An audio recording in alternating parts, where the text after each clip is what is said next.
Oke, jadi ini dia kondisi awal kamar mandi rumah mama aku. Bisa kalian lihat ya, di sini kondisinya tuh bener-bener lumayan parah. Terus yang di bagian atas plafon itu sampai pada pecah kayak gitu. Dan untuk bagian dinding dan juga keramik ini bener-bener kotor banget, jadi memang butuh sedikit renovasi. Next, selain kondisi keramik, dinding dan juga plafon yang perlu direnovasi, ini di bagian pintunya juga perlu untuk diganti. Ini karena di bagian handle-nya itu udah nggak ada atau hilang gitu ya, karena sampai dilakban. Jadi ini pintunya memang perlu diganti. Oke, yang pertama di sini aku lagi mau nyari keramik untuk di bagian dindingnya, karena untuk di bagian lantai itu udah ada sisa keramik dari rumah kakak aku. Jadi di sini aku tinggal nyari keramik untuk di bagian dindingnya aja. Waktu mau milih keramiknya ini tuh bener-bener agak bikin pusing banget, karena kenapa? Setiap motif yang aku suka itu stoknya tuh selalu kurang dari yang aku butuhin. Jadi ini tuh PR banget, aku mesti muter-muter nyari motif yang lain yang aku suka dan stoknya itu ada. Dan akhirnya pilihan motifnya jatuh pada dua motif ini, jadi aku kombinasi gitu, motif dan juga agak polos. Udah dapet keramik dinding, aku langsung lanjut nyari list untuk di bagian atas keramiknya.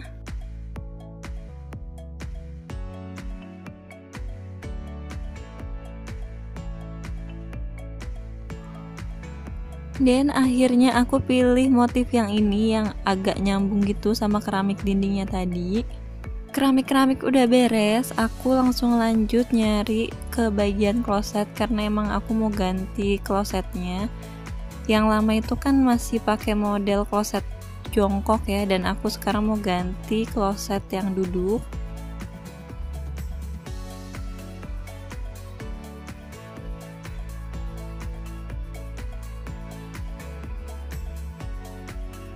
Setelah muter-muter, akhirnya aku cocok sama kloset dari American Standard ini. Ini harganya tuh 1,6 sekian.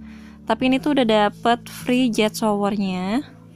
Klosetnya udah dapet, aku lanjut nyari shower. Dan aku tuh di sini request sama mbaknya mau nyari shower yang harganya tuh standar, nggak terlalu mahal, tapi kualitasnya ya lumayan lah. Dan akhirnya aku disaranin atau direkomenin sama shower yang ini harganya 132.000.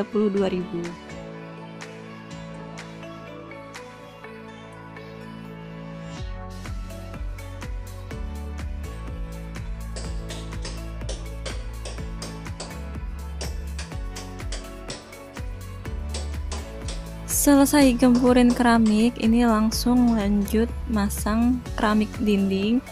Dan di sini tuh ternyata ada sedikit kesalahan karena emang pas beli ini tuh masnya emang udah bilang kualitasnya tuh beda. Jadi kalau yang motif bunga ini dia KW 1, tapi kalau yang polos itu KW 2. Dan hasilnya setelah ditempel ini tuh ada perbedaan ukuran gitu, bisa kalian lihat ya nih. Padahal displaynya itu pas aku samain itu ukurannya emang bener-bener sama banget, nggak ada perbedaan sama sekali. Tapi pas ditempel ternyata akhirnya ada perbedaan ukuran. Ini mungkin karena faktor perbedaan kualitas KW1 dan KW2 itu. Jadi hasilnya ketika ditempel ini ada perbedaan ukuran. Sempet agak bingung juga ini mau ngakalinnya gimana, karena kalau kita mau nambah keramik atau kita ganti keramik, ini stoknya itu di tokonya itu udah nggak ada lagi kayak yang tadi aku bilang pas lagi nyari keramik. Setiap motif-motif yang aku suka itu selalu stoknya itu kurang, makanya ini tuh aku akalin dengan pakai dua motif kayak gini, yang satu motif dan satu polos. Tapi ternyata ini keramiknya kualitasnya itu beda, jadi ditempel juga akhirnya beda. Nah akhirnya jalan keluarnya ini tuh aku minta dilapisin pakai semen putih.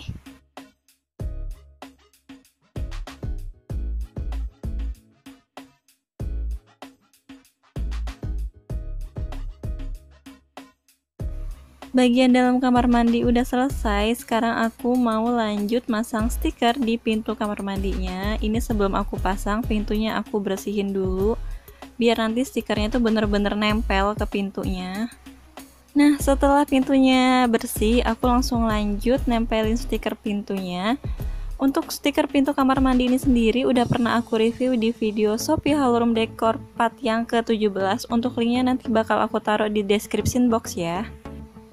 Jadi untuk pemasangan stikernya di sini aku pakai alat pembersih kaca ya, karena ini tuh bener-bener ngebantu banget nempelin stikernya jadi lebih gampang.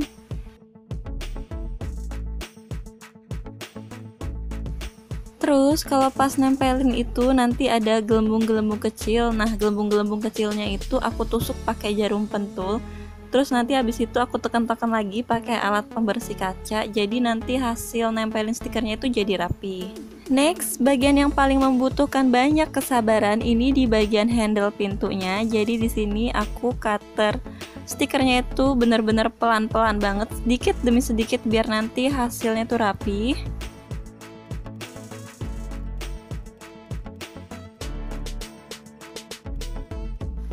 Untuk di bagian bawah pintu kamar mandinya, ini tutupnya itu aku buka dulu, jadi biar aku gampang nge-cutter stikernya.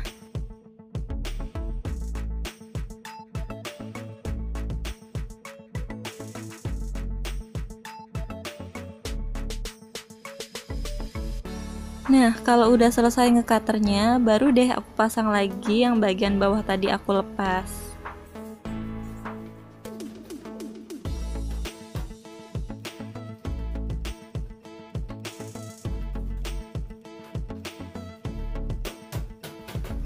Oke, ini dia tampilan pintu kamar mandinya. Setelah selesai aku pasangin stiker pintu kamar mandi. Ini jadi kelihatan lebih cantik ya.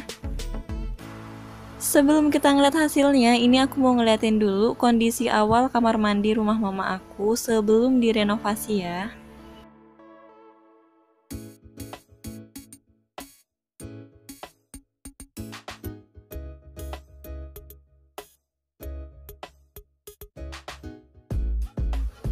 Oke, ini dia tampilan kamar mandinya setelah di makeover. Jadi ini untuk dinding bagian atas ini tuh dicat warna krem ya. Terus untuk di bagian plafon ini udah rapih, udah bagus ya, udah nggak ada yang pecah-pecah lagi kayak sebelumnya. Dan ini rencananya masih mau aku tambahin lagi sama perintilan-perintilan dekor lainnya, jadi biar lebih kelihatan cantik dan juga estetik. Next untuk update-nya nanti bakal aku bikin di video tournya ya, kalian tungguin aja, mungkin masih bulan depan baru aku bisa bikin video tournya. Oke, sekian dulu ya guys video makeover aku kali ini. Makasih banget untuk kalian yang udah nonton videonya. Dan kalau kalian punya pertanyaan, kalian bisa tinggalin pertanyaan kalian di kolom komentar. Jangan lupa like dan share juga kalau kalian suka sama videonya. Sampai ketemu di video selanjutnya. Bye!